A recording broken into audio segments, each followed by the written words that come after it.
Okay, so I guess not everyone was here the last time I talked about continuous combinatorics, which is sort of good because the way that I planned this talk, I will also go over continuous combinatorics a little bit, but the talk is mainly about natural quasi-randomness.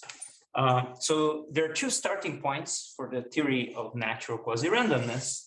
The first starting point is graph quasi-randomness, and the second is limits of sequences of graphs, which is over there. But that one, at least looking at the names, is not very clear what that has in common with this, other than the fact that graph appears in both of them. But anyways, let's start with graph quasi-randomness. So it was sort of introduced by Thomason, Chung, Graham, Wilson. The theorem here is not really in these papers. It's sort of some of the things are in these papers, but there has been a lot of work on graph quasi-randomness afterwards, and this is sort of like an anachronistic view of graph quasi-randomness, like looking back and seeing, yeah, okay, this is actually what we know happens for these things. So the idea of graph quasi-randomness is that you want to say, when does a sequence of graphs, which is not random at all, is completely deterministic sequence, when does it look like it's random? Right. So if I said, okay, suppose that I gave you a graph and I said, okay, I sampled a graph at random, and what I saw was something like there's a clique here, and there's a clique here, and there's nothing in between. And then you're going to say this is nonsense, right? No random graph looks like that, right? So of course I can get that with some probability, but it's very unlikely, right? So the idea is that you want to somehow say, yeah, this sequence looks like a sample of a random graph. And just so that we are on the same page, by random graph, I mean you pick every edge with a fixed probability P, and you want to think that P is constant and the number of vertices is going to infinity. Now, what is known for these guys? So you take an increasing graph sequence, so increasing just means the sizes are increasing, and the following are equivalent. So the first is the actual definition of what does it mean to be P quasi-random for some P. So P is the density of the graph. We want to say that Gn looks like the random graph, at least in terms of subgraph counts. What do I mean by that? I mean that every time you give me a graph, if you compute the density of the graph in Gn, then you will see about the same that you would see, about the same number of copies that you would see in GNP. At least in expected value. Perhaps there's a small error, but the error goes to zero as in goes to infinity, right? So here Tn just means it's a normalized density. So you just count labeled copies of F and you normalize appropriately. So another way you can think of this is, what's the probability that a random injective map preserves edges and non-edges? A random injective map from the vertices of F to Gn. What's the probability that that preserves both edges and non-edges? Just so that we are on the same page, what is this quantity here? It's not a rhetoric question. You should be able to answer. If I give you some graph F, what is the density of F in GNP? P to the power of number. P to the number of edges of F, 1 minus P to the number of edges of the quantity. Remember, we have to preserve both edges and non-edges. So if you only wanted to preserve edges, you don't need this part, but we want non-edges as well, right? Just so that we are on the same page. So it's saying, yeah, okay, it should be exactly this value, perhaps plus some error that goes to zero and goes to infinity. And maybe the error does depend on F. Okay, so that's the first way you can look random. The second way you can look random, which turns out to be equivalent to the first one, is that cuts in Gn look random. So what do I mean by cuts? You take some set, as long as it's non-negligible, well, I guess it can be negligible because I'm talking about cuts, take some set and you look at the number of edges that cross it.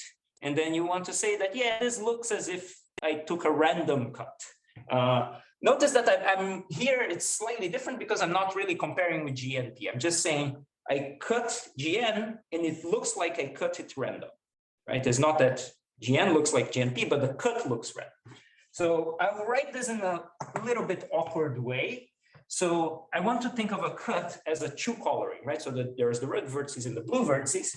So I want to say for every Cn, which is a true coloring of Gn,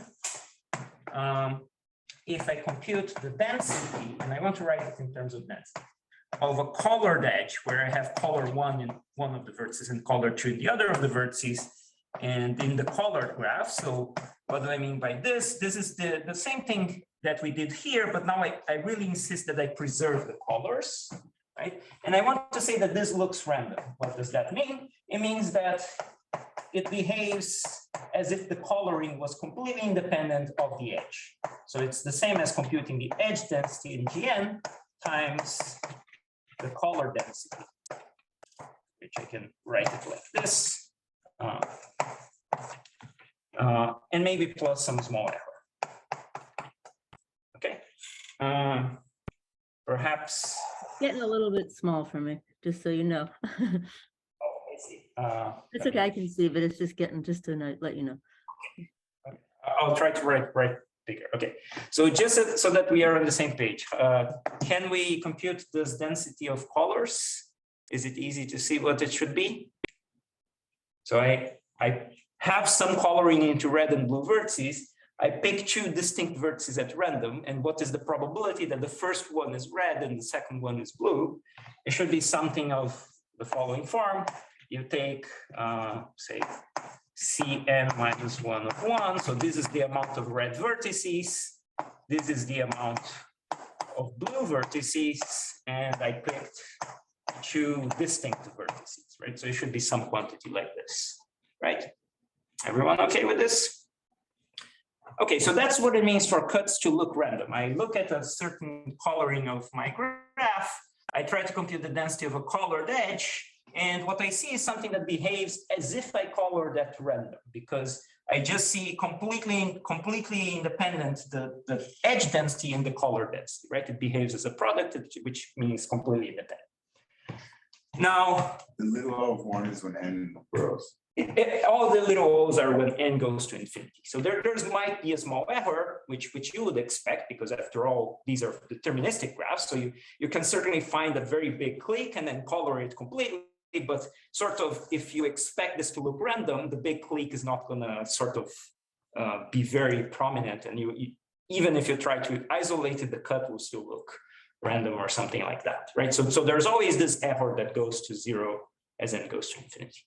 And sometimes when you say for multiple graphs for like this, you want to say there's a different error for each of the graphs, right? It can depend on f. Any questions so far? Okay, so here's the third one. So the third one, I wrote it as 2 plus because it really is an upgrade of 2. So there was a particular reason why I wrote it in terms of colorings, is because we're going to upgrade this and say, in fact, not only do cut edges look random, everything should look random in a coloring. So you want to say for every 2 coloring of Gn, for every graph, and for every coloring of that graph,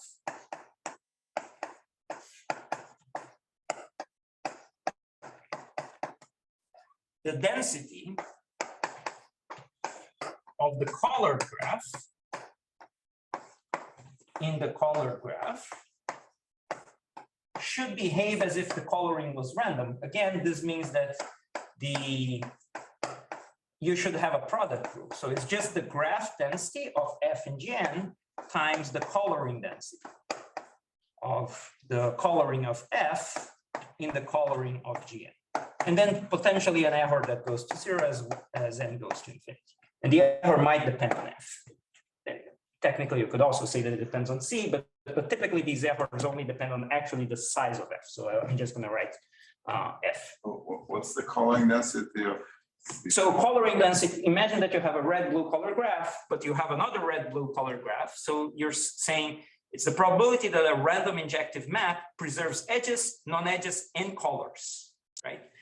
When you just do graphs, it just edges and non-edges, and when you just do colors, is forget the edges, you just want to preserve the colors, okay?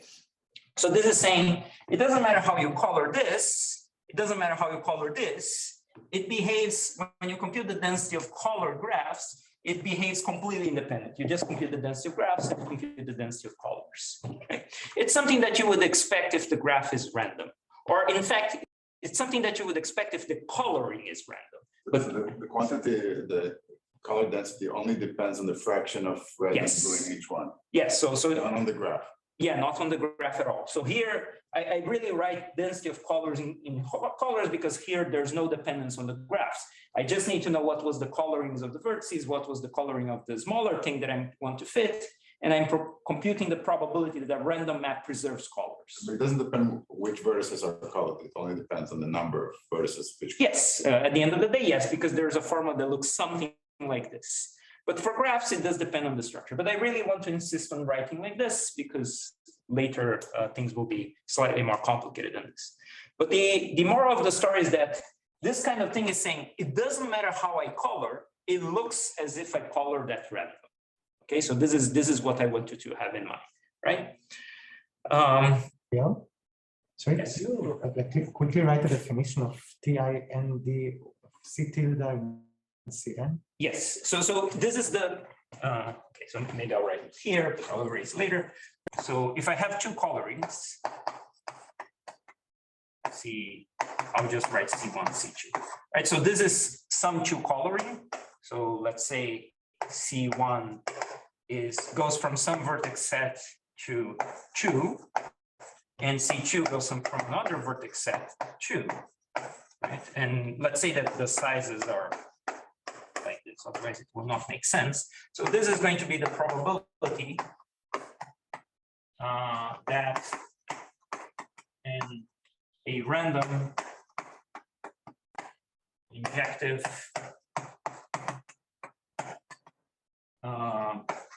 map V to W preserves colors.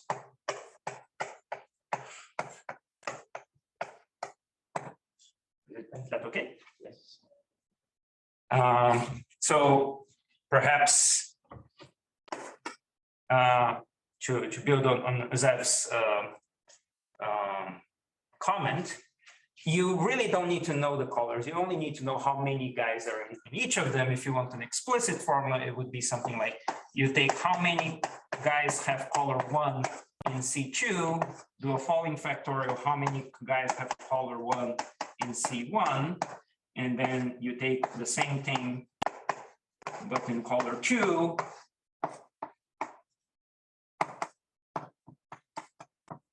and divide by the total number of vertices in C2, following factorial the total number of vertices of C1. This is the formula, right?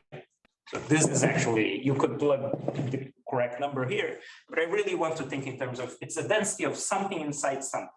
The only thing is that it's not graphs, it's colorings. Okay. So any more questions? Okay, so the third one is the same thing, but instead of using colorings, we're going to use orderings instead. We're going to say that orderings of GN look random. So the statement is essentially the same, but replace colorings by ordering. So you say for every ordering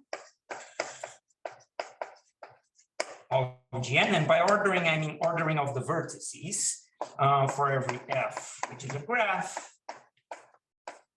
for every ordering of the graph,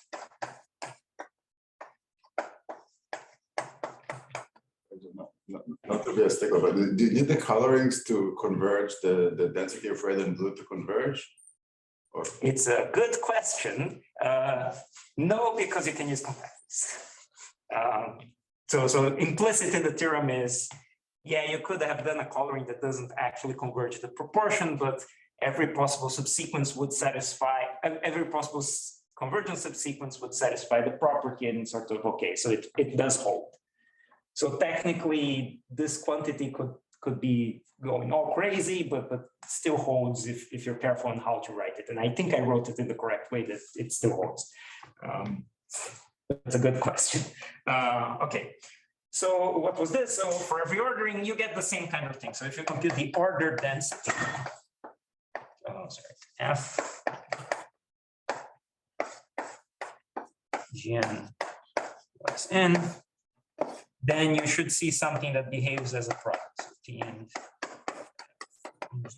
n times Tn of less than n, sorry, less than n plus a small n. Right, so, and again, density of an order graph, what I insist is that not only do you preserve edges and non-edges, but you also have to preserve the relative order of the vertices. Okay, and perhaps so that we are on the same page, what is this density here? If I give you some two orderings and I compute the density of one ordering inside the other, it's about just 1 over, well, this guy has size f, so it's this, right? 1 over f factorial. Okay. So okay, so very nice. I sort of consumed all my space. Let me just put it here. I don't need much more space. So what I want to say is that the story of quasi-randomness does not end on graphs. In fact, you have way more theories of quasi-randomness. You have quasi-random tournaments. You have quasi-random permutations. You have quasi-random K hypergraphs. And the list goes on. And the idea is that in the same way that quasi-random graphs compare with this G and P, these guys are comparing with the corresponding random model of these objects. So for example, quasi-random tournaments, you compare with this Tn1/2, which is, it's the tournament in which every orientation has probability 1/2 of occurring independently. The permutation is the obvious model, is just a uniform permutation on n points, and the K hypergraph you're comparing with the G and P, but the K hypergraph version of that, right? So every K edge is present with probability P. And the list goes on, and people have studied this quasi-randomness. Now, that's sort of as I said, there are two motivations for this natural quasi-random business, but this sort of ends the quasi-randomness motivation. Let's now talk about these limits of graphs, and in fact, limits of graphs, graph quasi-randomness itself is a motivation for this whole business of limits of graphs. So the idea is the following. So imagine that I give you some graph sequence, and let's assume that it is increasing. I'm going to say that this is convergent if for every f that's a graph, if I compute the limit of the density of the graph in my sequence, this exists. Right? So very simple definition. It's quite natural, right? Because we don't really know what convergence of graphs is. We do know what convergence of numbers is, and this is a nice way of computing numbers. In fact, numbers between 0 and 1, and that's why it's actually a compact notion of convergence. If I give you an arbitrary increasing sequence, of course, there is a subsequence that is convergent because there's only countably many graphs up to isomorphism. Okay, everyone okay with this definition? Now, one way, so the point is to actually construct a limit, and there's a very simple way of constructing a limit that doesn't reveal any structure at all. But in fact, you can use it to manipulate the limit of the sequence, whatever that is, and deduce a lot of properties of the limit once you have nice description about what are these limits. And the way that you can construct the limit is the algebraic limit, or algebraic/symptotic limit.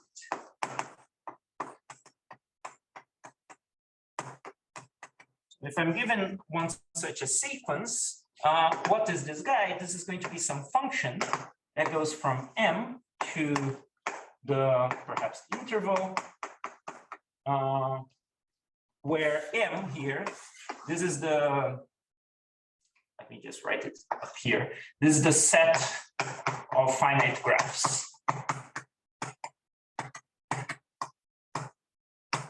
Up to isomorphism, but I'm not going to write up to isomorphism. That's what M is. And what I want to do is I want to just keep track of the values of the graphs. So I can, these values exist, these limits exist, so let's just put them in this function. Now, I will write something weird here. You can just ignore this. It's just me being pedantic about something that's going to come later. But anyways, so you can just put them together in a function, right? So this is just the definition of an algebraic or synthetic limit. And let us note, why is that graph quasi-randomness is a motivation for this whole business? If we go back and look at item 1, what item 1 is saying is that you could define a function, phi p, of f, like this. And item 1 is just saying the sequence converges to this phi p, right? So I should have written that we want to write that whenever I have these sorts of situations, I'm going to write Gn converges to this phi, right? So item 1 is just saying, yeah, this is some algebraic limit, and my sequence converges to this algebraic limit. This is what this is saying, okay? Everyone on the same page? Okay, nice. So that there is this thing called algebraic synthetic limit. And now you might be wondering why I wrote these qualifiers in front. Is because there is another thing called a geometric semantic limit.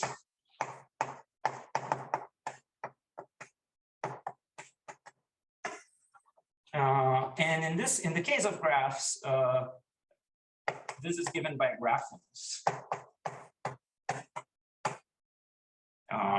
Graphs limits are given by graphons. Now, I will not get into details on the definitions of graphons, even because we're going to do something more general later. But anyways, this is by Lobos and Szegedi. 6, I want to say. But anyways, so the point of this is that once you have this in your hands, particularly the geometric or semantic limit, you can manipulate the limit instead of manipulating the sequence and use that to prove a bunch of structural results and try to figure out the behavior, the asymptotic behavior of your convergent sequences. And this has been actually very successful. People have used the theory of graphons to solve a bunch of extremal combinatorics problems. And in fact, even without going into geometric limits, you can also use algebraic and synthetic limits. You can know what kinds of functions are actually limits and manipulate those and get very nice results in extremal combinatorics. Now, you might be wondering, okay, so graph quasi-randomness, we had graph quasi-randomness, and then people started working with these other versions of quasi-randomness for tournaments, permutations, and hypergraphs. And then in sort of a little bit, not exactly parallel, but something like parallel, we have these limits of sequences of graphs. And you can wonder, okay, can we do the same for tournaments, permutations, and hypergraphs? And yes, you can do the same kinds of definitions. It's more complicated once you get to defining the actual limits, but in fact, not only can you do this, you can do this whole business of limit theory for much more general objects than what appeared for quasi-randomness. So what do I mean by general combinatorial objects? So formally, what I mean is these are finite models of universal first order theories in a finite relational language. And you can do limits for anything that falls into this kind of thing. So this is a bunch of formal words that come from model theory. So let me explain each of these terms separately, and then we will see some examples. So first, what is a relational language? Or, well, finite is just the fact it's finite. So this is going to be some set, L, in case finite, it's a finite set of predicate symbols. And each P in L has an arity.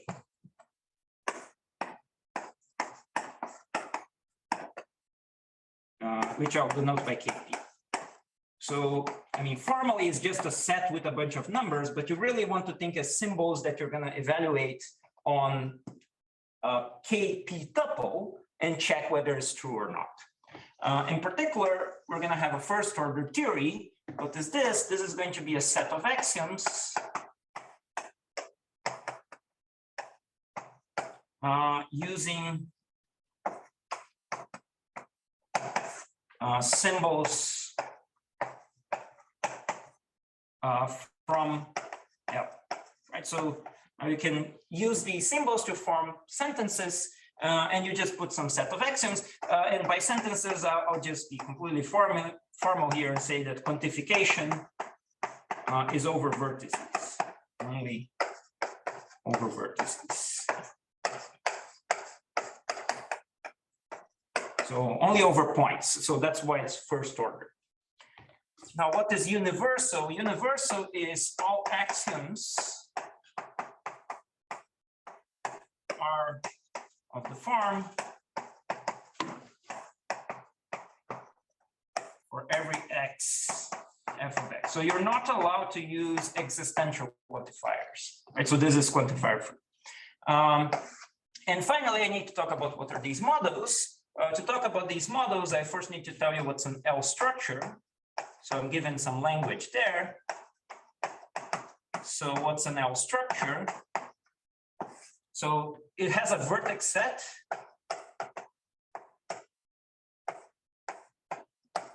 The M.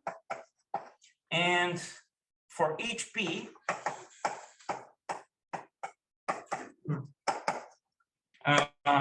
we have a KP array relation, which I will denote by P to the M. So KP array relation just means it's a set of KP tuples, right? And a model T is just an L structure that satisfies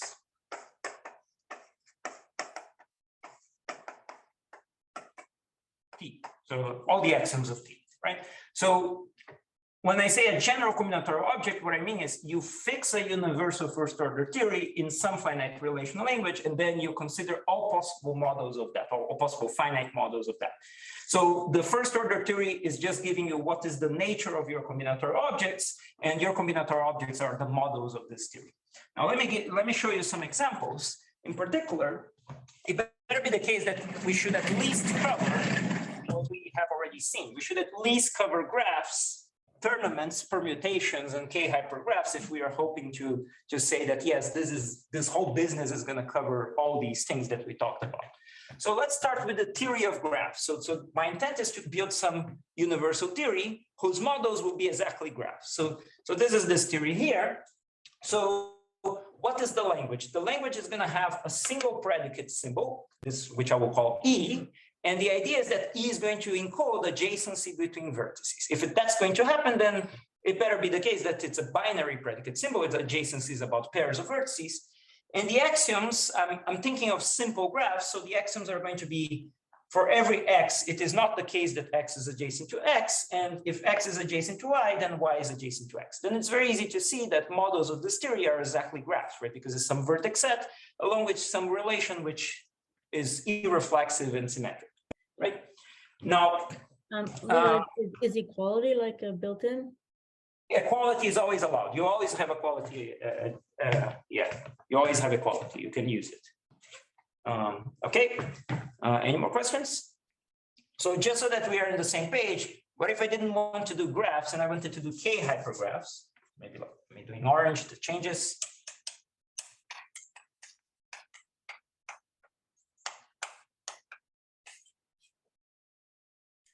So it will still have one predicate symbol, but now the predicate symbol should not be binary, but rather k-array. And the axioms should still be, well, I am still thinking of simple hypergraphs in the sense that I should not have an edge that is of size less than k. So I want to say something like, if I give you k points and there is a repetition of the points, so xi is equal to xk, then it better be the case that this is not an edge. with an orange, whatever. And it's still going to be symmetric. So if I give you 8 points and they form an edge, then every permutation of it also forms an edge.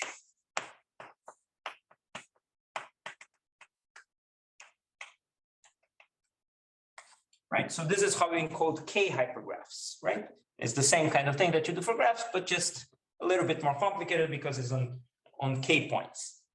Now, how do you do tournaments? Well, tournament is just an orientation of the complete graph. So you can just say, okay, there will be a binary predicate again, because orientation is about 2 vertices. You're still gonna say, yeah, no X has an oriented edge to itself, but you're not going to get a symmetric relation, rather you're going to get an anti-symmetric relation. So if you give me 2 points and they're different, then the orientation is from X to Y, if and only if it's not from Y to X, right? So this is how you encode tournaments. With a little bit more effort, you can encode a linear order, because a linear order is nothing more than a transitive tournament. So you take sort of the same axioms. I changed the name of the predicate just because it's more convenient to use usual notation for orders. Here I'm doing strict linear orders because just so that it looks similar. So you have the same kind of thing. X is never less than X. If I give you 2 points, one of them is less than the other, and you have the transitivity X, right? So this is how you encode linear orders. So hopefully these kinds of things are starting to resemble what we saw there. We talked about orders at some point. We also talked about coloring. So here's the theory of colorings. Here, theory of C colorings. So how do you do that? You have C predicates. So not only one predicate, just now C predicates. Each of them is a unary predicate. And the 2 axioms says something like, okay, the first one says every vertex should have some color. And the second axiom says every vertex should have at most one color. Right? So this is how you encode C colorings. And the other thing that is useful to think is to take disjoint unions of these theories. So if I give you 2 theories, you can always form the disjoint union of the theory. And the idea is that the language is going to be the disjoint union of the 2 languages. So you put predicates for both of the predicates. You also put both of the axioms. So now you have predicates of both of the languages. You might as well put the axioms of T1 about L1 and the axioms of T2 about L2. And once you do that, you can easily see that models of this theory corresponds to models of T1 and T2 on the same vertex set, right? If you just look at the definitions. This is very useful because, for example, if you take the theory of graphs and you take the disjoint union with the theory of C colorings, the models of that are C-colored graphs, right? It's a coloring and a graph on the same vertex set. So this is just a C-colored graph.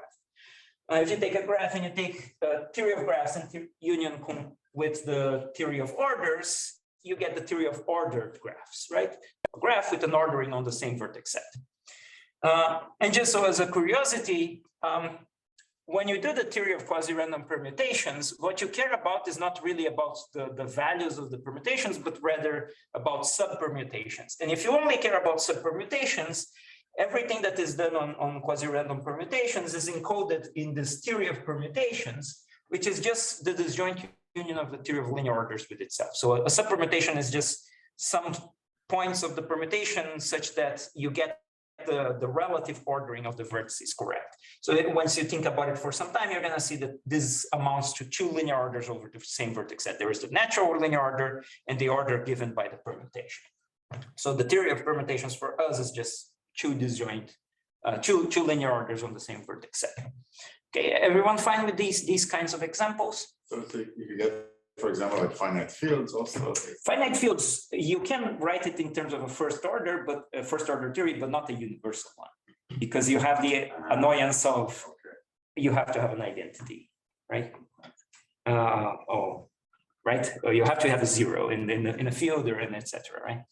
So it's very important that, so technically when you're doing fields, you should also even think of the 0 as a constant. So it's not even the problem of the exists, it's also the problem that you're not only using predicate symbols, you're using also constant symbols. And sometimes you also use function symbols. In the case of fields, you also you have an operation which needs to actually be closed. So here I'm really insisting that you only have predicates. You could define, I mean, you can define it on triples, let's say. You could define it on triples, but then there's a particular property that you want of universal theories, which is if I give you a model and it has some vertex set and I give you some subset, you can just induce the model there. You cannot do this with groups, not with on arbitrary sets. You can certainly talk about subgroups, subfields and things like that, but it's not going to be on any set, right? It needs to be a very particular one. But it's a very good point to make. Any more questions on this? So on that point, like, how are there a lot of other examples of universal first order theories, or is this, should I think that you've told me like a good fraction of them? No. There's way more than that. There's way more than that. But the point of this is trying to say it captures the classical cases. But you can certainly do things like, okay, you can take planar graphs. You can take a graph free of triangles and things like that, or you can even combine these series, or you can come up with more complicated kinds of objects.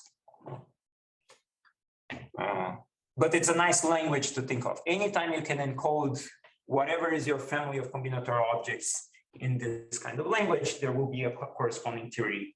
At least I told you of limits. Okay, so let's see these limits. So the point is now that we want to say what are limits, not of graphs, but of these general combinatorial objects, sequences of combinatorial objects.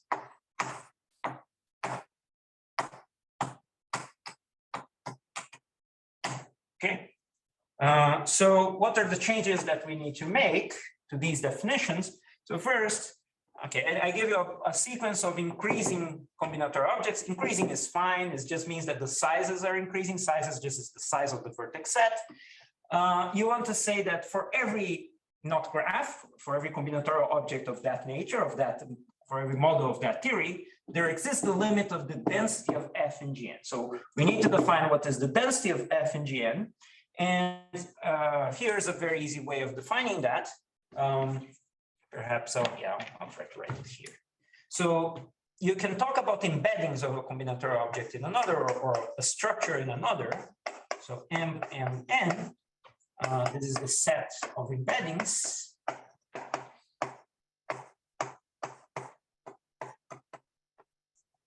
So what are embeddings? These are functions or injective functions, I guess.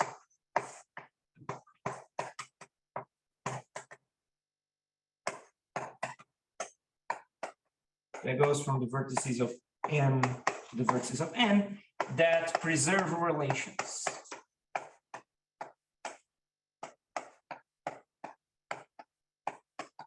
By preserve relations, I mean preserve relations and non-relations. If you want to be completely formal about this, you want to say for every predicate symbol in your language, for every potential tuple that could be true, it needs to be the case that alpha is true in M for the predicate P, if and only if F composed with alpha is true in N. So that's how you write these embeddings, right? So it's the natural notion that we had for graphs. What's an embedding of a graph in another is just some injective function that preserves edges and non-edges, right? And once you have this, of course, you can define densities because you can just say, what was the density? It was the probability that a random injective map was an embedding. So you can just define this like this. The end of M and N is just the size of the set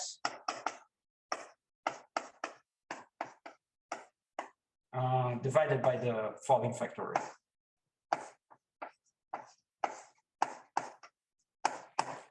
Okay, and once you define this, this notion of convergence is completely well defined for any kind of model of a fixed universal theory, right? Similarly to that, you can just say, well, what is the algebraic or synthetic limit? You can just say, instead of doing a function from the set of all graphs, let's just do a function from the set of all models of the theory. So finite models. Again, it's models up to isomorphism, and isomorphism is just a bijective embedding, right? So, and again, because my language is finite, it should be the case that this is countable. It's very easy to see because if the language is finite, if you fix the size, it's going to be only finitely many models on that size up to isomorphism, then just take the union over natural numbers. So it's just going to be countable. Right? So this you can see there's only countably many entries in this function. So you just define it like this, and it's this function that keeps track of it. Now it will be convenient to have a notation for that, and I'm going to borrow this from flag algebras. So these algebraic and synthetic limits are studied by this theory called flag algebras.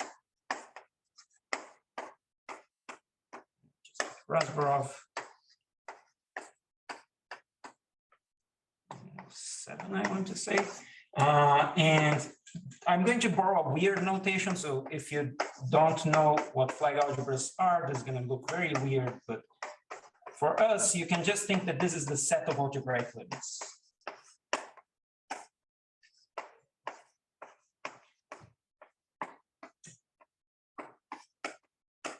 So look at all functions that can be realized as limit of some convergent sequence of models of T.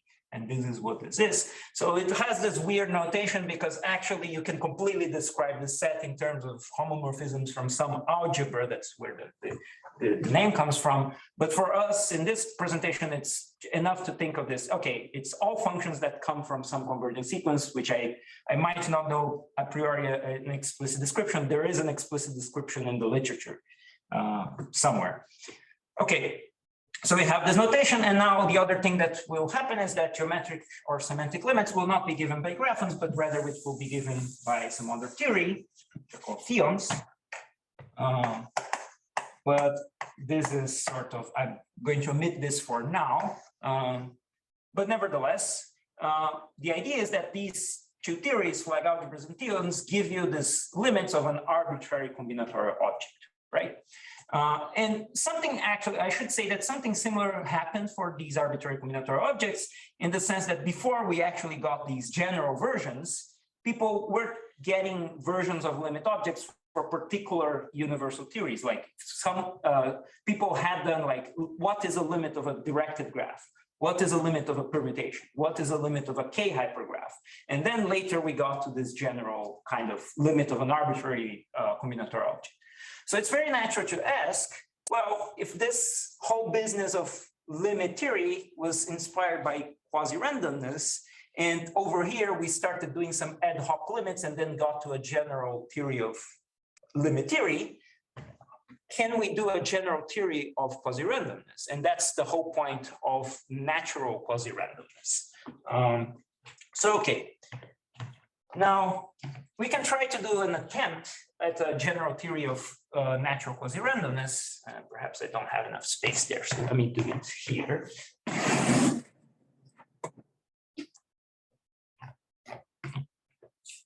So here's an attempt, and it's going to fail miserably.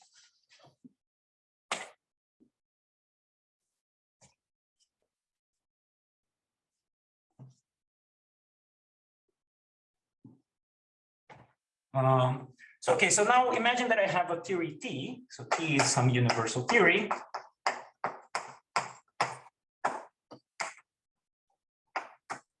And then I want to say, what would be a quasi-random sequence in N? And I'm not going to start using N for models because M and N is always going to be large and M is always going to be small. Shouldn't you first say what is a random model? Yes, exactly. So I want to get what is a quasi-random model. So what I'm going to do is I'm going to try to mimic what happened in the literature. So in quasi-random tournaments, you said, I know what's a random model is this Tn1/2, and I'm just going to look at a sequence that looks like that. What does it mean to look like that?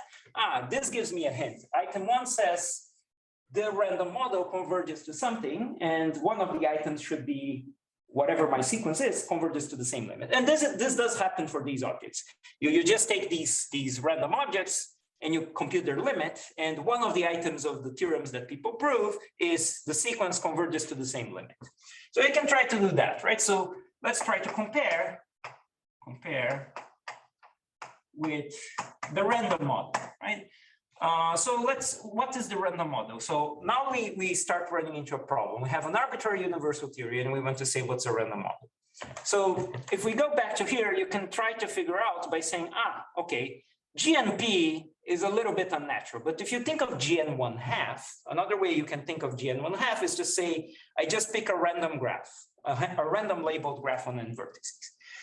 You can also see that even if you picked a random graph on n vertices up to isomorphism, you would get roughly the same model. So you could try to say, and indeed the graph quasi-randomness did start by comparing against GN1/2 rather than GNP. So you might say, okay, the GN1/2 is the most natural one. In the case of tournaments, you can take a tournament uniformly at random, and it's very easy to see that you do get TN1/2. In the permutation, you certainly get sigma n. That's just the definition of the random permutation. And the K hypergraphs, again, you get GN1/2 K. So you could try to do the same here. Let's try to say something like, okay, let's call Rn is the uniform random model of T of size n.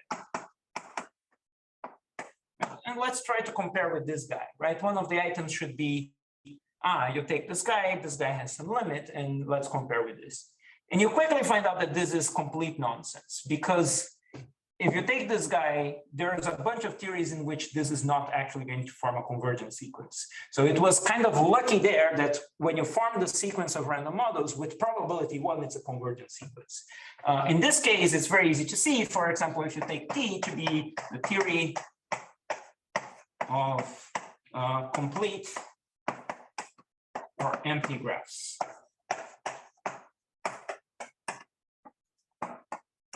It's very easy to see that this can be written as a universal theory. And it's obvious that if you take a random model of this, is half of the time is a clique, half of the time is an anti-clique. So the edge density doesn't decide whether if it's 0 or 1, right? So this is complete nonsense if you're trying to do it in general. Okay, one thing you could try to say is that, okay, if I have a universal theory that is well-behaved, then maybe this is convergent, but then this is not really going to be general, because even proving that this is convergent sometimes is a pain. So instead, what we want to do is we want to say, okay, item 1 is not really that natural. Trying to compare against the random model is complicated because we don't even know what the random model is if I have an arbitrary object in my hands. But if you look at So for all of the examples you gave, it is convergent, right? all of these are actually convergent with probability 1. All of the examples for models. So Yes, for all these, yes. But once you start adding axioms, so for example, one thing that is very natural that you could do is you could say, what is the random triangle free graph? Okay. That is still convergent, but it converges to a limit that you probably don't want to call the random triangle free graph, because what it converges to is the balanced quasi-random bipartite graph, which is like, okay, this, sure, it's triangle free, but it's already a little bit annoying, right? I mean, so I guess what I'm trying to ask is, what is the first motivation for something that doesn't satisfy this? Like, what do we want to study, and we will be able to study using So here's the thing. We are way too fixated on property 1. Property 1 is trying to compare with random models. But if you look at property 2, 2 plus, and 3, it's not really comparing against anything. It's just trying to say some property of it looks random in a certain sense, right? So it's trying to say, this is not really comparing with GNP, it's just saying cuts look random, right? There's no GNP in the statement. Here, again, you're saying colorings of this look random. You can state 2 plus without ever mentioning GNP, right? So that's sort of the point that I want to make, is that natural quasi-randomness is going to be about studying these kinds of properties that is not that I'm comparing an object against a random object, but I'm saying this object itself has some intrinsic randomness to it, right? In other words, what 2 plus is saying is that colorings think that GN, this is what this is saying. Orderings think that GN is random. So it's sort of, if you want, you can think of this as a relative quasi-randomness if you want, right? You're random relative to colorings or something like that. I guess what I'm trying to ask is, so for the standard quasi-randomness, there's somewhat of a clear motivation, right? You have nice statements of the form Right. this thing is equivalent to this thing. If you have a graph of these properties, then there's these other nice properties. Can you give any type of Yes, motivations? here's a motivation. A particular consequence of this theorem is that this is equivalent to this. Well, is this always true, or is it just a coincidence for graphs? Is this always true for any arbitrary combinatorial object? He's asking for applications outside of the model theory, right? Well, That's what I think. yeah, so applications are sort of these equivalences, right? So this is trying to say this is not a fact that you're comparing against GNP. These properties might be equivalent in general. Doesn't matter if it's graphs, right? There's not. Triangle free graphs is not natural enough. No, it is natural enough, but I think that a random triangle-free graph is quite perfect. It depends on who you ask, because if you ask a model theorist, they wanted if you take a random triangle-free graph, you want that at least the countable version of that really needs to look like the random triangle-free graph on countable, which does not look bipartite at all. Actually contains all possible triangle-free graphs inside it. And if you just do a quasi-random bipartite graph, it's not going to contain all possible triangle-free graphs inside it. So just to understand the problem with that thing, that this will still converge. I mean, the probability. If you take the theory of complete or empty graphs, is not convergent, right? No, that sequence is not convergent, but you can look at the expectation of the T in whatever that thing is, F. Oh, but then nothing is going to satisfy that. It would just be equal to half, right? Or, yeah, but then nothing is going to satisfy that because in expected value, the edge density is half. But the models of your theory can only be cliques or anti-cliques. Well, you could look at convergence of probability measures over your space instead of just so convergence within space. nothing will satisfy this definition, even though these limits would exist. Yes. Well, that's one problem, because even if you do the general version, sometimes you get theories that the theory is way too weak and nothing actually is quasi-random on that, right? So if you take something silly like the theory of complete graphs, well, I guess depends on what is the property that you're looking for. Okay, sometimes you get weird theories that only silly things satisfies the quasi-random property. But for this theory, there'll be nothing interesting in any definition, even in the 2 or 3 one. Right? Well, interesting, no. Interesting, no, because it's sort of whatever we do. So, for example, there will be things that are uniquely colorable or uniquely orderable. The sequence of cliques is actually uniquely colorable or orderable because you can think that it's GN1, right? And it is in this theory, but it's sort of like, okay, this is boring, right? So sometimes the theory is too weak to produce interesting examples, but nevertheless, you want some sort of notion of quasi-randomness that you can talk about arbitrary combinatorial objects, right? And then you can start asking exactly these kinds of questions. How strong does a theory need to be to have a quasi-random object that is not silly, right? Because you need a number of models of size n to grow with n. You shouldn't stay like a fixed number. Yes, that's certainly a requirement, but is certainly not enough. You can find reasonably simple theories where you don't have anything uniquely colorable other than the silly things. For example, the theory of bipartite graphs. You're only gonna get silly things that are uniquely colorable, like empty graphs, I guess. Okay, any more questions on this? Okay, so now we want to do this general quasi-randomness for arbitrary combinatorial objects. So it better be the case that we try to understand what is going on for graph quasi-randomness in terms of this more general language. So for that, let's try to think a little bit. So item 1, we said that is a problem, but nevertheless, it's the one that's easiest to understand because item 1 certainly only involves graphs. So if I was doing something with a general combinatorial object, you could do item 1 reasonably simply because you can just do what we did on that board, but we saw, okay, it doesn't work. But how do you do, okay, item 2 is going to be a little bit annoying because here you use an edge and perhaps for an arbitrary combinatorial object, there is not something as natural as the edge to count. So maybe let's ignore item 2. Let's go to item 2 plus. Identity plus looks a little bit better because perhaps if I could substitute the word graphs with models of T, I would stand a chance. But we should note that something slightly weird is going on. I mean, it's completely obvious that we were talking about graphs and suddenly colorings came in, and colorings are not graphs, right? It's obvious that, this is not graphs, but we need to handle this kind of thing. Somehow colorings got into the mix. And that's where these disjoint unions will play some role. So what we're going to do is, let's talk about couplings. So we want to understand this idea of combining two objects and what happens in the limit. So this is what is covered by couplings. Imagine that I give you two limits of objects, of combinatorial objects, and they don't need to be of the same theory, right? Because we want to capture this notion of coloring a graph. So perhaps one of the limits is a limit of graphs and the other limit is a limit of colorings, but we want to do this in general. So I give you two limits, right? And we want to say that a coupling of phi1 and phi2 is it's going to be another limit. So if you think that this is a large graph and this is a large coloring, this should be a large colored graph. So you should say, yeah, this is a limit, but in the combined theory, such that, well, it shouldn't be an arbitrary limit. It should be a limit such that if you restrict to T1, then you get phi1, and if you restrict to T2, then you get phi2.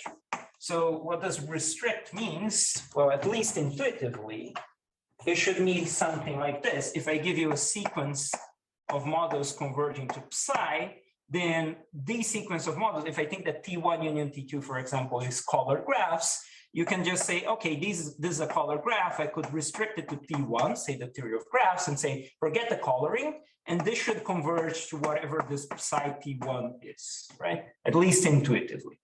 Now, formally, once you know what you're doing, you can find out that there's a very easy formula to what is this synthetic limit, what is this algebraic limit, which can be done like this. So if I want to compute this function at some model of my theory Ti, then what I should do is something like this. You sum over all possible models M tilde,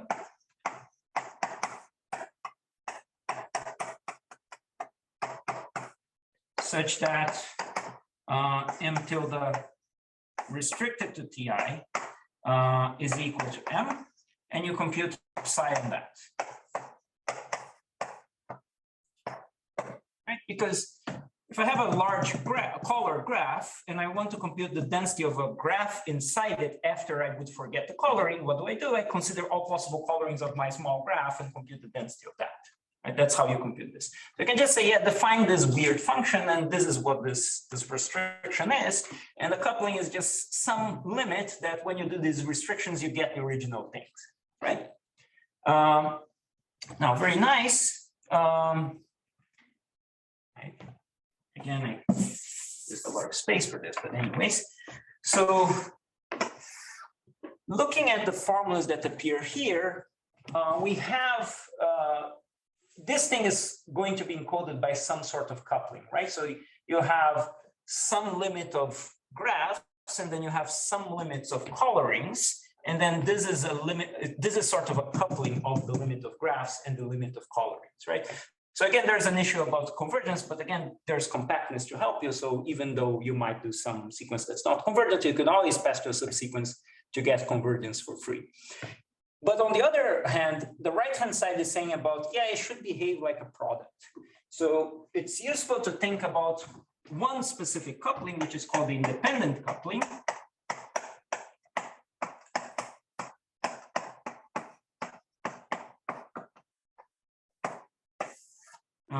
Which is given by this. So we're going to use tensor notation. But it's just the product formula.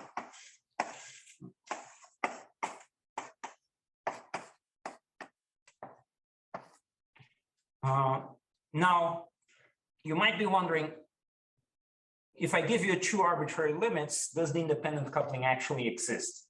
Can you actually find a limit that satisfies these kinds of formulas? And it's somewhat easy to see, at least intuitively, because if I have a limit, these two limits, and I have a sequence converging to this and a sequence converging to this, how do you get a sequence that converges to something that gets you the product formula? You just take these guys and uniformly at random plug one on top of the other. And then it's somewhat easy to see that, at least intuitively, you should get a formula that looks like this with high probability. At least in expectation is easy to see, but you can actually show that this happens with probability 1. Any questions about this? So it will be useful to also think about a very silly notion, which is, let's say that phi1 and phi2 are uniquely couplable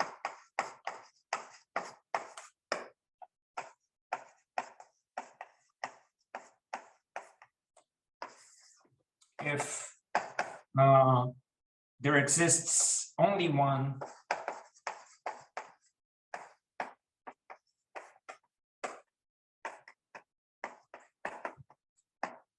coupling of phi1 and phi2, and namely, if there is only one, it needs to be the independent coupling. So the independent coupling will always exist. So we're going to say that it's uniquely couplable if this is the only one that exists. It doesn't matter how you couple, the formula for densities is just the product formula.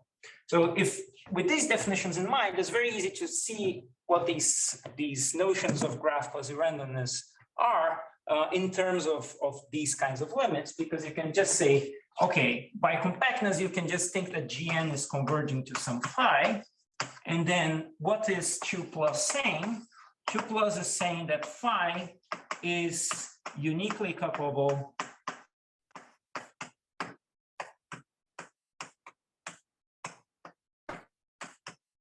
with every coloring.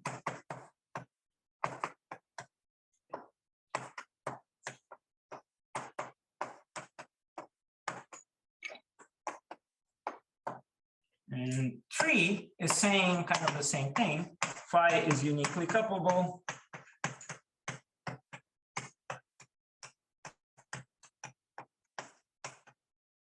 with every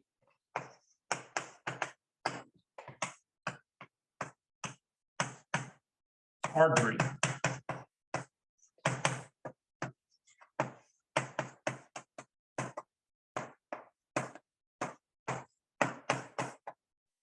Right? Because what these guys are saying is that it doesn't matter how you couple with the coloring, the densities of color graphs is just behaves as a product formula. And this is saying doesn't matter how you couple with the orderings, the density of order graphs is just a product formula, right?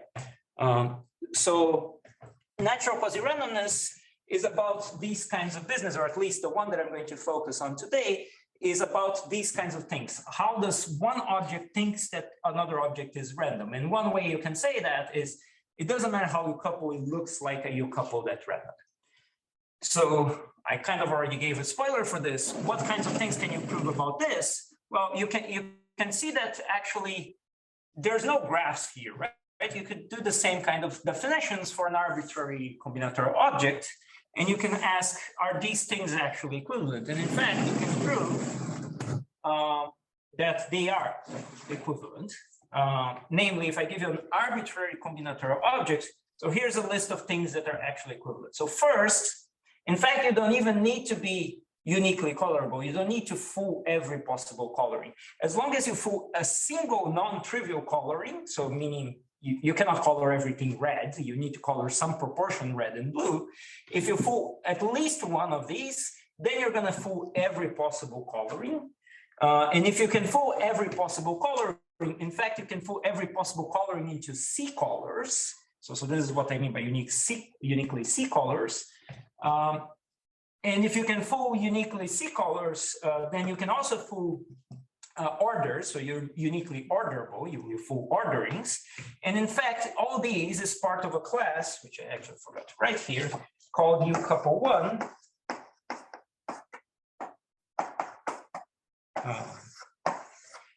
Which is the class of all limits that are uniquely couplable with any limit of rank at most one. Now, I will say later what is rank at most one, but in particular, this includes obviously colors, orderings, but it includes way more complicated stuff.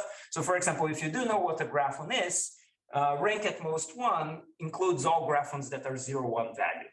As long as you don't have fractional edges, you will have rank at most one. In fact, that's sort of the definition of rank at most one, but done in a more general setting. So anyone have any questions about this? So perhaps let's take a break because it's been 1 hour, and then we'll come back and I will tell you a little bit more about this. And to do that, I will actually need to talk about these geometric limits, which will lead to the definition of rank at some point. And I will stick around if anyone wants to ask questions as well. Let's now talk a little bit about these geometric limits, because I want to convince you of 2 things. And here I really mean convince, because I'm not going to prove anything. So first, I want to convince you that these independent couplings actually exist. And once you do geometric limits, if you believe the theorem of geometric limits, it's going to be sort of obvious how to do a coupling that actually gives you the independent coupling. And second, I want to actually tell you what rank is, the formal definition of rank. This I will be able to do it formally, and it will be obvious that colorings have rank 1, orderings have rank 1, but it will be, at least you will see that you can cook up a bunch of examples using these semantic limits that have rank at most 1. Okay, so to do that, I need to talk about these geometric limits. And unfortunately, so first, I did not really tell you the true definition of this HOM plus set. Is not too hard, but it does take some time. For geometric and semantic limits, it's really more complicated than that. It does involve a lot of technical details. So I'll ask you to brace yourselves a little bit. Okay, so the idea, what is the difference between an algebraic limit and a geometric limit? The algebraic limit is just, you keep track of the densities, right? And then somehow you say, yeah, I know some relations that these densities satisfy. It's not just an arbitrary function. But the geometric limit, you really want that whatever you get at the end, the object that you get, still looks like a model of the theory, sort of, except for some weirdnesses.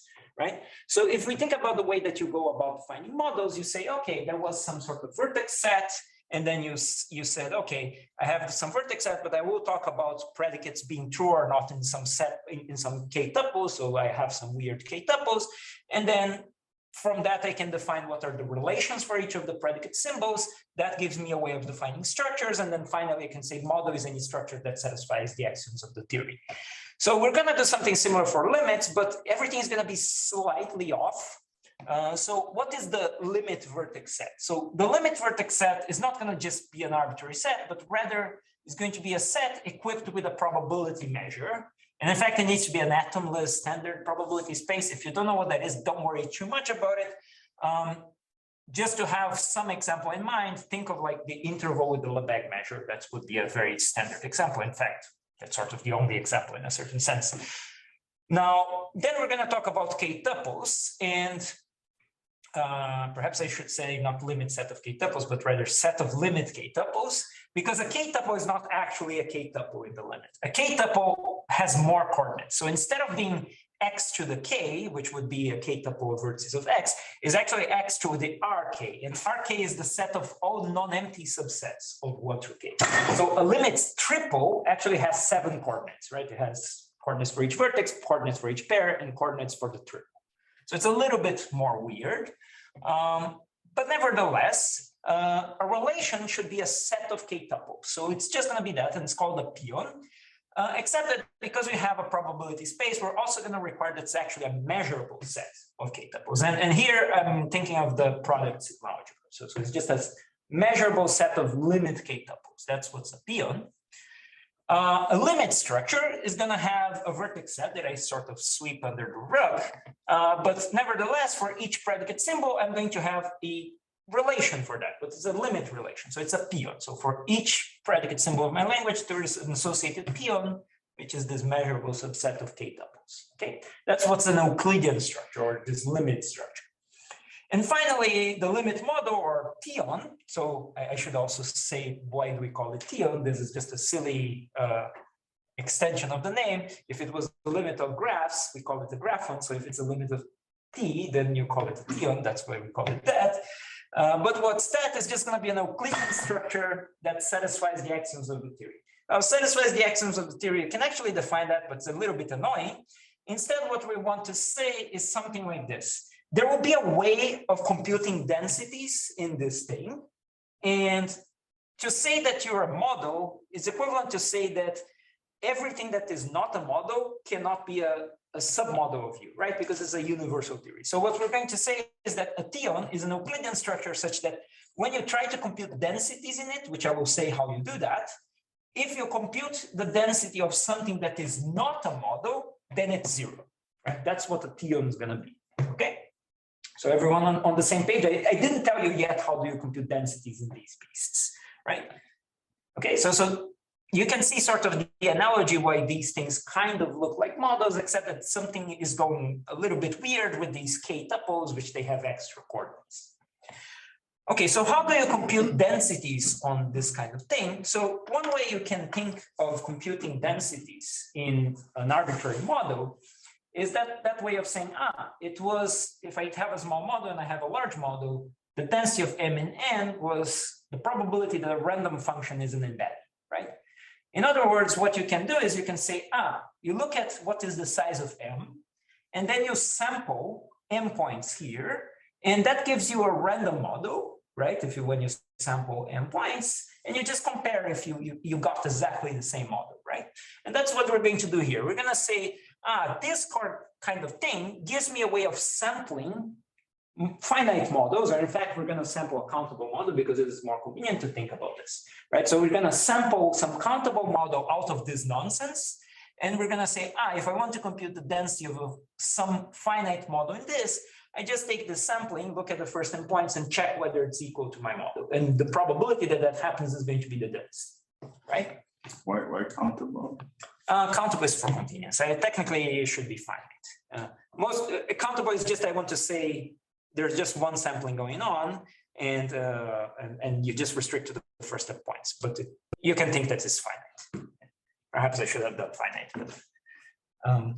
but perhaps then I can't use the name exchangeable array. So I just want to drop some keywords in case people are interested in these kinds of things, because there are big theories behind it. So this is called the exchangeable array corresponding to your Euclidean structure.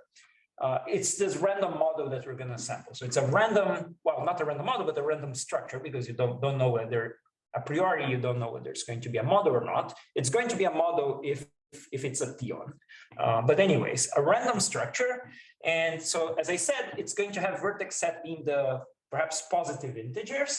And what you're going to do is, first, you sample a point, but it's in this Euclidean space, this weird set of tuples, but not k tuples, but you sample them having coordinates over the natural numbers. In fact, over every possible finite non-empty set of natural numbers. So you have a coordinate for every finite non-empty set of natural numbers, and each of the coordinates is independently sampled according to your underlying probability space, okay?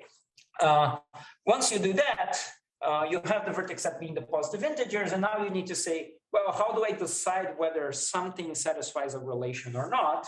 So it's a weird kind of formula. You say, if you give me a relation and a potential tuple where it can be true, it's going to be true exactly when you do some weird projection and it lands on the corresponding peon. So what is this projection? It's the natural projection. So every time I give you a tuple like this, think of this as a function from Kp to natural numbers. It induces a projection in the other direction that goes from the Euclidean space of the natural numbers to the Euclidean space of Kp tuples.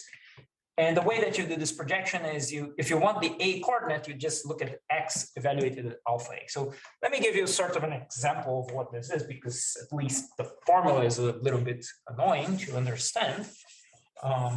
Just write it in the corner here, perhaps. So, for example, if you had some tuple alpha that was 7, 2, 3, so you want to think of this as a function that maps 1 to 7, 2 to 2, and 3 to 3. Perhaps 3 is too well behaved as an example, maybe 7 to 5. And what is going to be the projection? Well, for example, if you want to compute the projection, so this is going to be something in E3, right, of omega, right? So it's going to have coordinates corresponding to finite non-empty subsets of 3. So for example, if you wanted to compute it at 1, 3, say, this would be X evaluated alpha 1, 3, which would just be X 7, 5. Of course, is the same as X 5, 7 because this is an order. Okay, so that's how you do these kinds of things. It seems a little bit weird. I will give you an examples in a short while. But the point is, as I said, once you have this way of sampling of countable structures, or you can think that if you restrict to the first endpoints as a way of sampling finite structure, you just define the density in N to be the probability that the first endpoints actually give you the structure N, right? So that's how the density is defined. Right. Any intuition, I mean, it's like syntactically, maybe I can follow it. But yes, I will give you examples in a very short while. Don't worry too much about it. I just want to have the definition on the board, but I'll give you examples and then we'll see how these things really correspond to some things that we actually have already seen.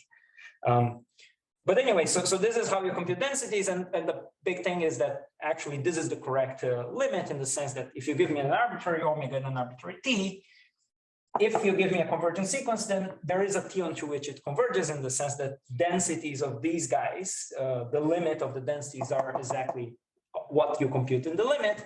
And similarly, or conversely, if you give me a theon, then there is a sequence converging to it. Let me give you the examples because then it will be a little bit more clear what these kinds of things are doing. Randomly chosen model size n.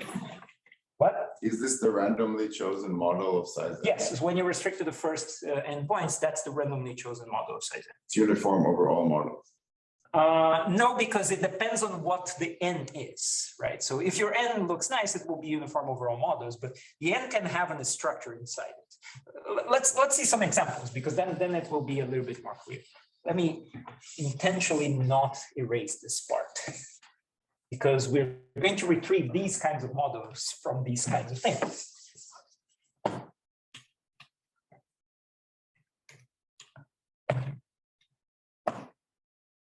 So here's the first example. We saw, or at least if you believe me, GNP was a convergent sequence. What is a theon that encodes it? Well, so first I'm going to abuse a little bit of notation. Technically, I should write a function that maps to a theon, but there's only one predicate, so I'm just going to write the theon directly. So in this case, it's convenient to use the space 0, 1. So let's just do it over the interval. And again, I'm going to abuse a little bit. I should write the Lebesgue measure, but I'm not going to write the Lebesgue measure. And the peon is just this. You take the variable 1, 2, and you check whether it's less than p. And if you sample from this, right, let's do this kind of experiment, right? You sample this theta, and it has one coordinate for each finite non-empty subset of the natural numbers, right? So there's an x12, there's an x15, there's an x73, whatever, right? There's a coordinate for every finite subset. But to decide whether you have an edge or not, right? If I want to decide whether ij is an edge of the model, in fact, I should even do ordered edge. What should I do? I should look whether the point xi, xj, xij is in that set, right? That's how I decide whether this is an E of my NN, right? I should look whether this point belongs to this set. That's the definition. What is this set again? This is the peon. This is I'm trying to do a limit of graphs, right? So what is a limit of graphs? It should have a peon that's a subset of limit pairs, right? A subset of limit pairs is a subset of E2, right? And I'm doing over the interval. So the vertex set is the interval, right? So I'm saying, yeah, this is going to be the set of limit pairs that satisfy the edge, limit edge, right? But what I want to focus it on is, if I define it as this set, what happens when I sample, right? When I sample, I'm going to sample a bunch of points. Okay, let me do it from scratch. Right, so I sample theta, right, from E natural numbers, 0, 1, right?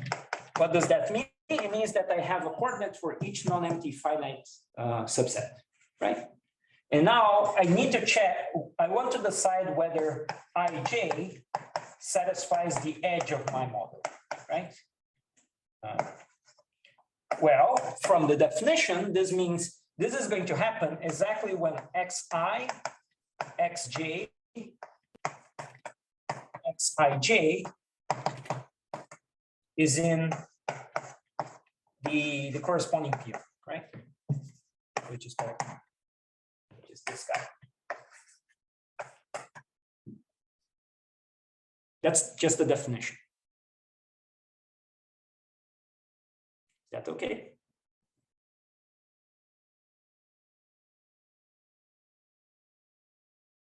Should I go on? Like, why is this the limit of the chain? Yeah, no, we're going to check. We're going to check. That's what I'm going to say. So, but is it fine that how this is how I sample from this beast, right? I'm define this set. Let's forget GNP for a second. Define this set. It's a perfectly fine subset of E2, right? The set of points in E2 such that the pair variable is less than P. P is a fixed parameter, right? E2 has 3 coordinates. Yeah, it has x1, has x2, and has x1, 2, right? But then what do I do to check whether such a point is in the set? I completely ignore these 2 coordinates and say it needs to be the case that this coordinate is less than P, right? It's a interval cross 0P, right? That's what the set is, right? But it's important which one is indexed by what. So you don't want to write cross because you want to keep track. Which one is indexed by the first vertex, which one is indexed by the second vertex, which one is indexed by the pair. Okay, so you define that. Let's see what happens when I sample this weird model, right? So how do you sample that? You sample this guy uniformly at random on this space. What does that mean? It means that I have a uniformly random number in 0, 1 for each finite non-empty set, right? And how do I decide whether a pair satisfies my predicate? Well, I take the projection, so to the pair points, right? So what does the projection gives me? It gives me this point. Well, I guess it's theta, not x. It gives me this point theta I, theta j, theta ij, right? And I want to check whether it belongs to that set, right? So this happens exactly from the definition of the set, exactly when theta ij is less than P. Do you see what's going on? The resulting model is G natural numbers P. That's the resulting model because you sample uniformly at random of variables for pairs and you check whether they're less than P and they're all independent, right? So this kind of sampling gives you exactly GNP. It's not even about the densities being correct. You get the precise model even, right? In this case you were very lucky. It doesn't happen in general. Does everyone see that you get exactly GNP? Right, if you restrict this to the first n points, you get GNP, I guess. So this 3 there is just a fancy way of looking at all possible numberings, all possible kind of, let's say if you have a hypergraph, it'll be just looking at all. Yes, we'll do an example for hypergraphs and you see that it's slightly different. But yeah, but it is important that here you're really using the pair variable, right? Because if you did something like x1 is less than P, when you got to this part, you're going to check whether theta 1 is less than P, which is theta I is less than P, which is not giving you the random graph. Because first you're doing something asymmetric, right? You have, every time you have two vertices, you have a variable corresponding to the first vertex, a variable corresponding to the second vertex, and somehow you're looking only at the first one. It's not going to give you the random graph, right? You really need to look at some randomness that depends on the two at the same time, and it's unordered, right? It doesn't matter which order you're looking at it. And every time you look at different pairs, it needs to be independent of each other, right? So this is sort of ensured by the fact that if I give you a different pair, it's not going to use this variable, it's going to use a different variable, right? So you can think of these theons are sort of ways of sampling graphs or sampling models, right? And that's another way you can interpret. Any more questions? It is a little bit traumatic the first time, so it's important that you ask questions and that it's clear what these things are doing.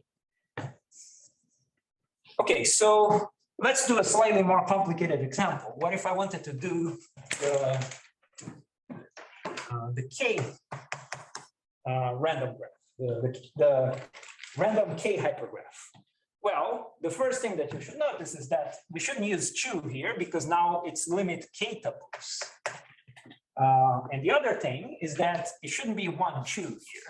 It should be actually 1 to K, right? And if you do that, then the same kind of rationale happens here, right? If I give you an arbitrary tuple, I1, K, let's say injective, which I should have said I different than J first. But if you give me an injective thing and you want to check whether it's an edge or not, then what you should do is you should check whether the corresponding point, right? It's something like theta I1, theta IK, and then you have all the pairs, I1, I2, etc., up to when you get to the final one, which is all the points. There's 2 to the K minus 1 coordinates, and you check whether it belongs to that NE. And the definition of the NE just says, ignore all the variables, just look at the top variable, right? I1 up to IK, and check whether that's less than 2. And then it's obvious that the kind of model you're sampling is just, again, GNP, but K hypergraph, right? So instead of 3 above, you could just say, like, for every I1 up to IK, sigma restricted to all these subsets is in the PN. That's just without this alpha star thing. Yeah, restricted is a good idea, but you're thinking restricted because this is symmetric. When it's not symmetric, it's going to be important. How do you look? What order do you look at the coordinates? For graphs is easy. I will give an example where it's going to be important that you know the ordering. That's why you really want to say alpha star, because if you look at the point 1, 2, it's not the same as looking at the point 2, 1. It is the same if it's graphs, but if it's ordered stuff, then you actually need to do this carefully. Okay. So if you do the point 1, 2, the triple that you see, right? If you look at the point ij, the triple that you see is xi, xj, xij. But if you look at ji, it's different because the two coordinates are swapped, right? The first 2 coordinates are swapped, but not the pair one. Okay. Any more questions? Okay, so let's do a different example, still for graphs, perhaps. Maybe I'll try to keep this there. So I'll give you now an example where it's sort of easy to see that the sequence is convergent. I will write what is a theon to which it converges. And then when we sample, we're not really going to get back the same sequence, but we're going to get something that approximately looks like the sequence that we started with. And the example is very simple. Take 2 disjoint cliques, right? 2 disjoint cliques is very easy to see that it forms a convergent sequence because you compute the densities, it's sort of easy to see what's the formula. And the theon to which it converges, or at least a theon to which it converges, I'm going to do it over the interval 0, 1. But now what I'm going to do is I'm going to say, let me write like that, x1 mod half is equal to x2 mod. Right, because at least intuitively, what are 2 disjoint cliques? You have some probability space, you split it in half and you put an edge every time two vertices land on the same half, right? So that's at least intuitively that's what it is. So let's do this kind of experiment again. You sample a bunch of points and now you want to check whether a certain ij is an edge. Well, again, I should say something like, okay, I need that θ1 or θi, sorry, θj, θij is in this weird peon that I defined this time. Well, but then this, what is this going to say? It's going to say this happens exactly when θi mod a half is equal to θj mod a half. So what is the random model? The random model is not really 2 times kn, but actually 2 cliques of approximately the same size.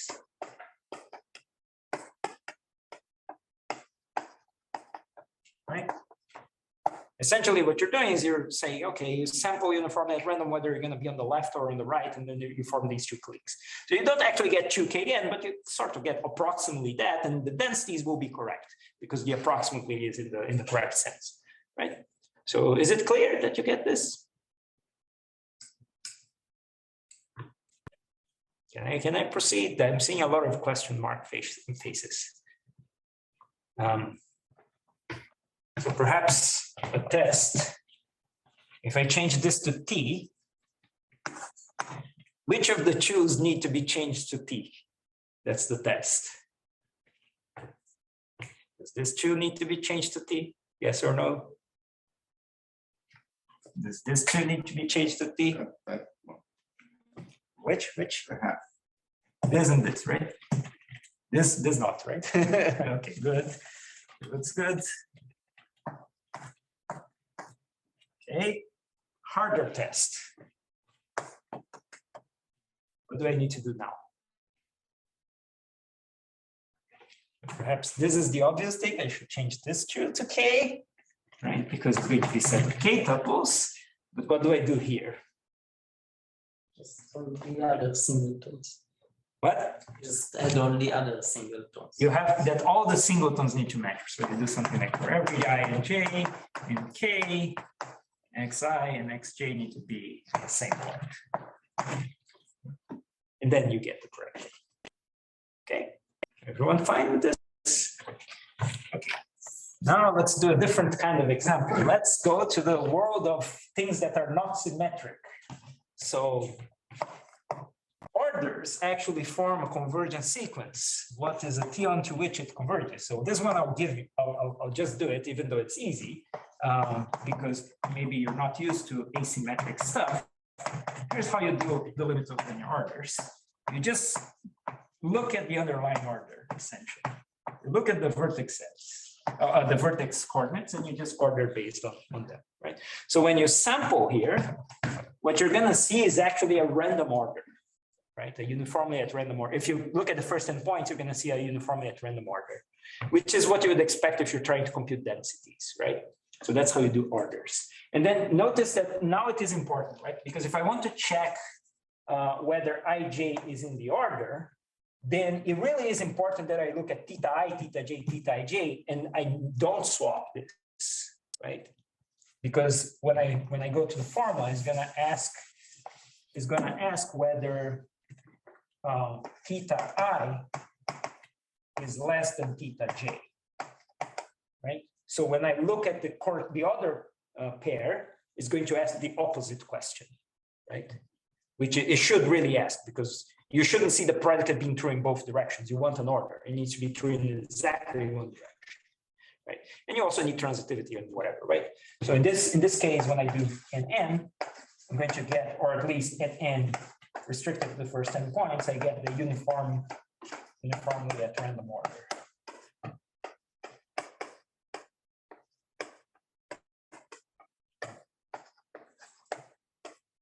Right? Everyone fine with this asymmetric stuff? Okay, so you're fine, let me give you a trickier question. So let's do the random tournament. How do we do the random tournament? So I did the easy one, so you have to do the hard one. So one way you can think about the random tournament is you start with the order and you flip the order with probability a half, right? So one way you can write is to say, let's do the same kind of thing, but I start with the order, and if I really see the correct order, then I want to keep the order the same as long as my coin that I flipped happened with probability 1/2. And if I saw the other order, then I want to flip it to be tails, right? So this is how you do the random tournament. Is it clear that this gives you the random tournament? Because now you need to check whether this happens, but also that you flip the correct coin. And then you get the random tournament.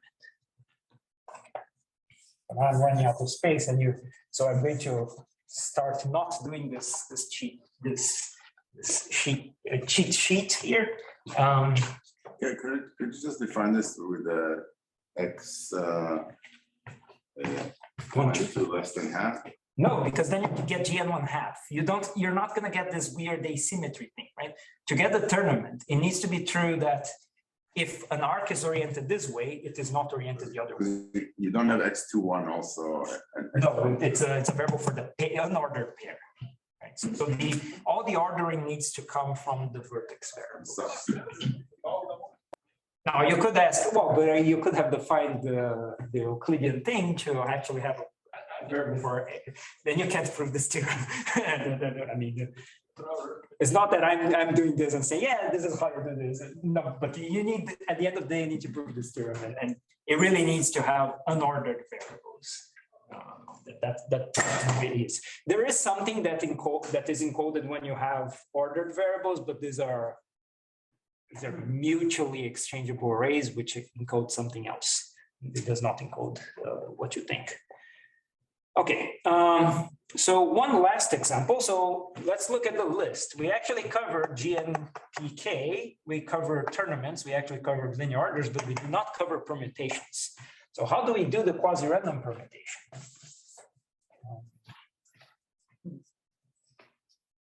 So the quasi-random permutation, the first thing is that I'm not allowed to cheat anymore. And here, all the languages only had one predicate symbol, so I just wrote the set. Now the theory of permutations, remember, is the theory of two linear orders, right? Disjoint union of two linear orders. So I will actually have to write it as a function. So it's QR perm. So what is the function? So for the quasi-random permutation, it is really more convenient to not use the interval, but rather the square. So QR perm, if I want the ith order, what I'm going to do is I'm going to say, take the x's in each to 0, 1 squared, such that, so what I'm going to do is I'm going to say pi I of x1 is less than pi I x2, where pi is the projection. So pi I is the ith projection.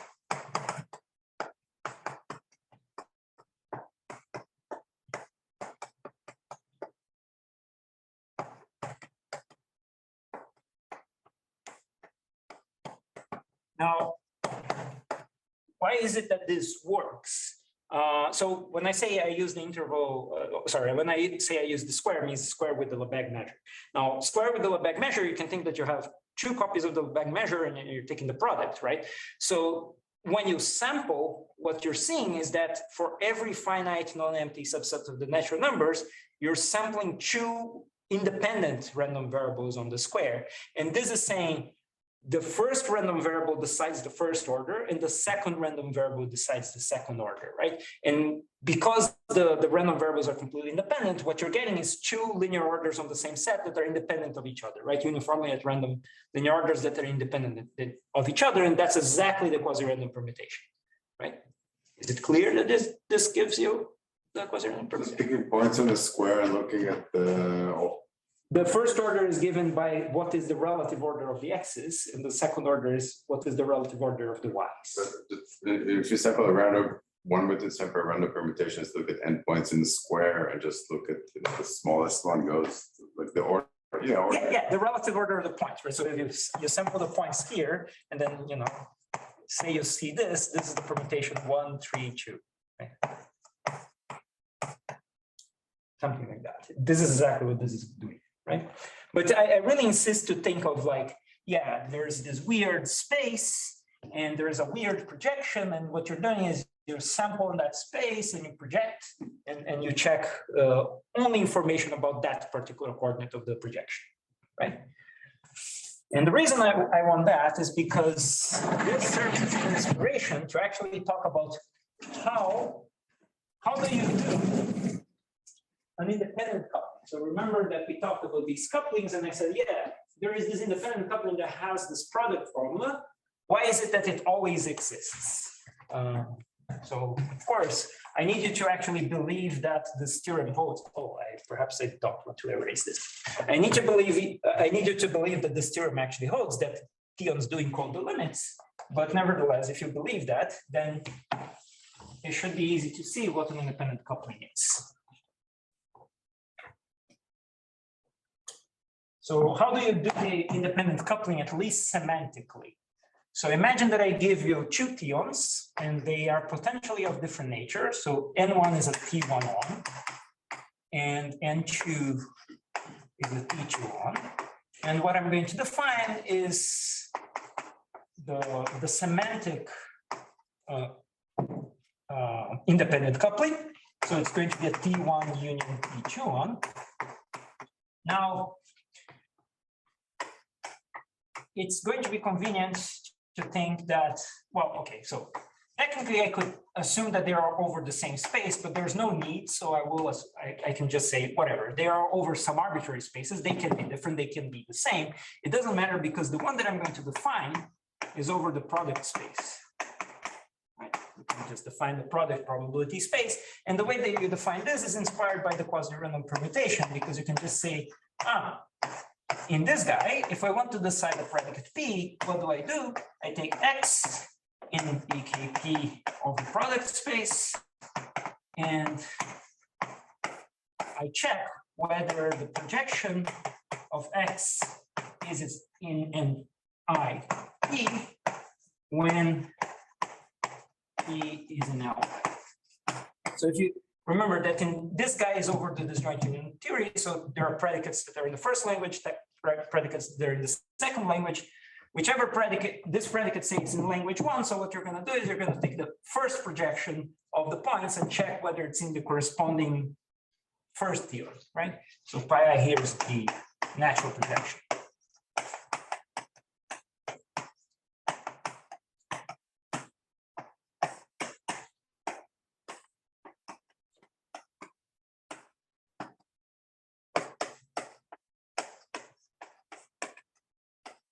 And now it's easy to see that this actually, I guess, let's write it in a very short way. If you look at what limit this guy encodes, right? So this is the limit that this guy is encoding. This is exactly the limit that the first guy is encoding, independent coupling with the limit that the second guy is encoding, right? If you compute densities on this guy, you're going to see that you get the product formula, right? Because when you sample from this, because this is a product space, it amounts to you have a bunch of coordinates that are sampled in omega 1, a bunch of coordinates that are sampled in omega 2, they're independent. And to the side predicates of the first language, you only look at coordinates of omega 1. And to the side things of the second language, you only look at coordinates of omega 2. So this is a very easy way to see that these things always exist, as long as you believe that this theorem is true, right? So, right? So everyone clear with what this is? Okay, and finally, let me tell you what is rank. Yeah, let me perhaps write it in the corner of this board.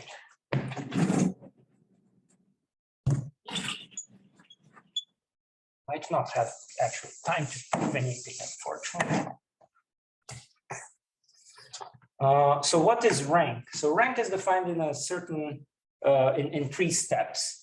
So first you say what is the rank of a peon. So if I give you a peon, rank of n is the maximum, the minimum R, such that n is written as h cross x to the k e greater than r for some h. So the idea is that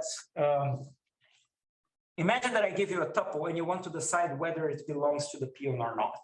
And if this peon has rank at most r, it means that you don't need to look at any coordinate indexed by a set larger than r. That's what rank is. So for example, if we look at the examples that we saw, this guy has rank k, or at least a peon has rank k, because you actually need to look at a set that has size k, right? Of a coordinate indexed by a set that has size k. This guy, on the other hand, has rank 1, because even though you're looking at k tuples, the variables that you need to look at are always indexed by vertices, right? Single vertices. So this guy is actually something that has rank 1. Orders also have rank 1. So you can kind of see what this theorem that I said has to do with orders, because they also have rank 1. The quasi-random tournament has rank 2, or at least the peon. I will tell you what's the rank of a peon in a second. And quasi-random permutations, the peons, well, they're essentially linear orders anyway, so it's also rank 1. Okay, so let me tell you what is rank for Euclidean structures and then for limits. So for an Euclidean structure, the rank is just the maximum of the ranks of the peons. And for a limit,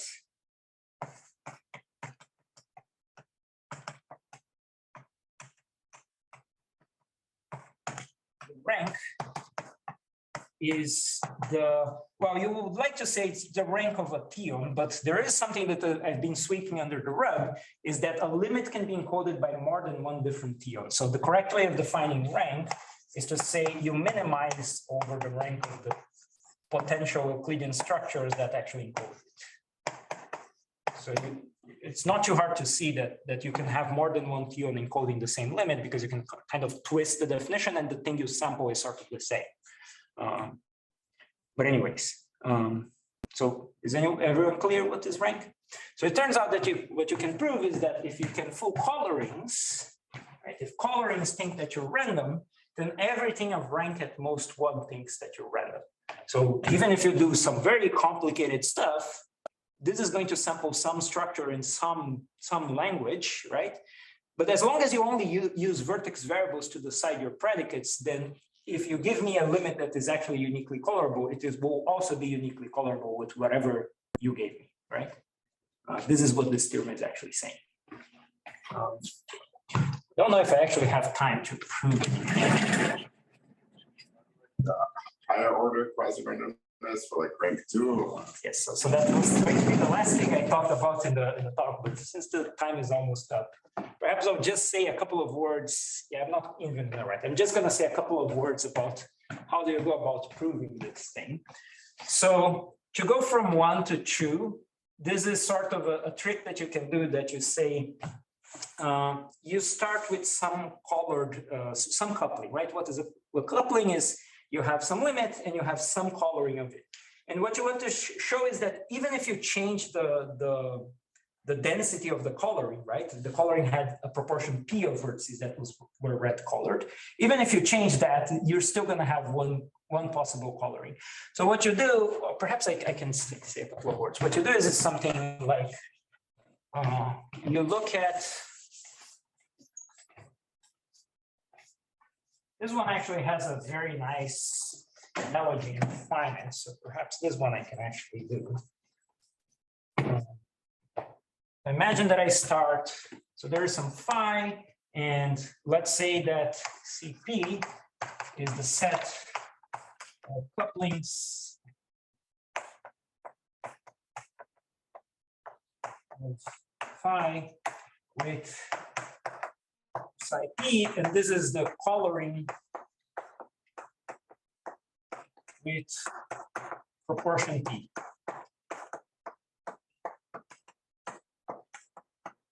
So the idea is that you define some function that goes from Cp to Cq.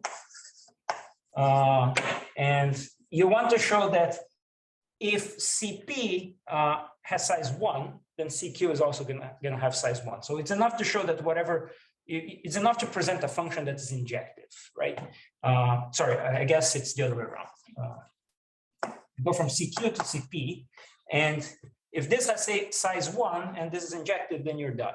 And without laws of generality, you can also assume something like P is less than Q, less or equal than Q, otherwise you swap the colorings. And the idea is that you do a dilution. Dilute the color by, I guess, P over Q. So what this means is, at least intuitively means, you look at all the vertices, and every time you see a vertex that has color 1, you flip a coin with probability P over Q. If it lends heads, you keep color 1. If it lends tails, you flip the coloring. And once you do that, well, you can check that the kind of formula that gives you is, so if this is a model, and this is the vertices with color 1,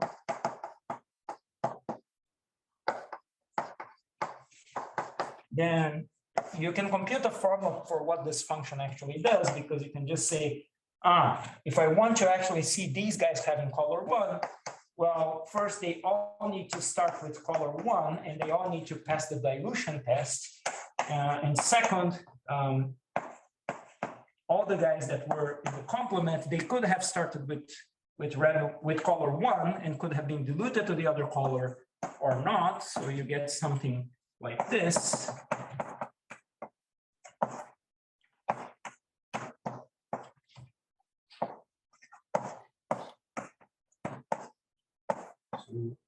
After you reason about this, you can see that there is this formula that you can compute for if you knew what were the densities of colored models, you would know what was the density of the diluted color models, or the densities of color models in the diluted thing.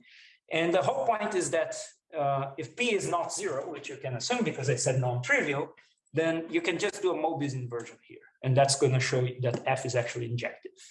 Right? So you can just do a Mobius inversion. It's not too hard to see that this is invertible. I can write the formula. I have some question mark faces, so I'll write the formula. So you can check that this is how you invert the function. So you just swap Q and P, even though it looks like nonsense because Q is larger than P, it's the correct formula. And swapping makes sense because P is not 0.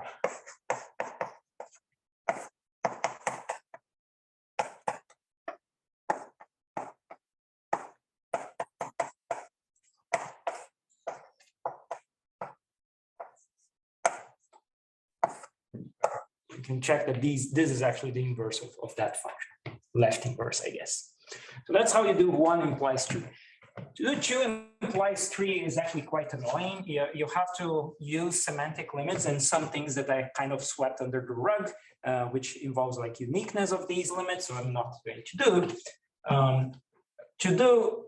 Well, 3 implies 4. You can do 3 implies 5 because 5 obviously implies 4. Because orderings have rank at most 1. 4 implies 2, I guess, or 1. It's not too hard because you can just do calculations, and you essentially can say, yeah, if I know that orderings are correct, I can encode the coloring by just saying, yeah, the first P proportion of the vertices encodes the first color. It's just something that you check a calculation. Now, how do you go from 3 to 5? The whole point is that if you have something of rank at most 1, you can, in the limit, you can approximate it, like you can just take imagine that you're doing over Lebesgue measure. If I give you an arbitrary Lebesgue measurable set, you can approximate it by a disjoint union of cubes. Right? It doesn't need to be disjoint, just a finite union of cubes, right? And the whole point is because they have rank at most 1, you only use vertex variables. So you just do this for the vertex variables, and that induces a coloring that sort of shows to you that the rank at most 1 thing is definable from the coloring in a certain sense. And then you can just check that if this happens, if you're uniquely couplable in any C coloring and you approximate it under this L1 distance, then unique couplability is going to be preserved. But I'm not going to get into details. I did plan to get into details, but I don't have time. And that's how you go from 3 to 5. You essentially say that anything of rank at most 1 can be approximated by colorings in a very specific kind of topology. So I'm already out of time, so let me just finish by saying this is the case 1. So this is called U couple 1 because there's actually a more general term that talks about U couple L here. U couple L here. And U couple L is the natural definition. So if U couple 1, I guess it's hidden. If U couple 1 was anything that was uniquely couplable with things of rank at most 1, U couple L is anything that's uniquely couplable with anything of rank at most L.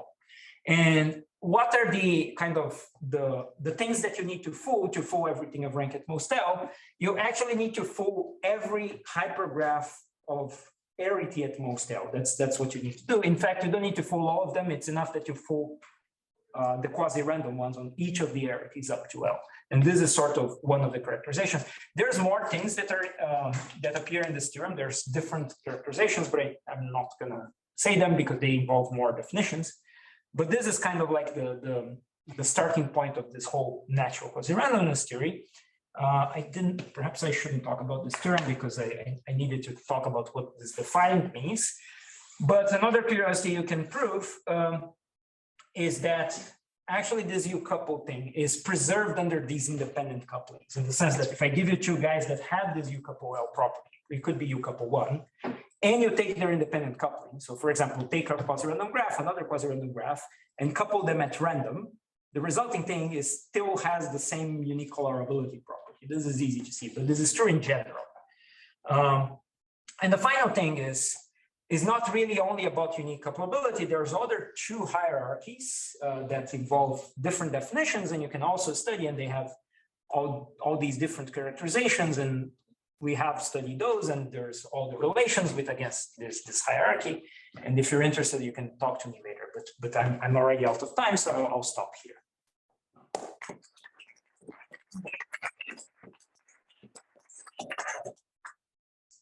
Any questions? And any applications for combinatorial, like external methods? I guess the biggest application is just to understand which things that are true in general and not specific to one type of combinatorial object, but it's more towards this kind of direction. It's towards understanding that there is a general thing behind it.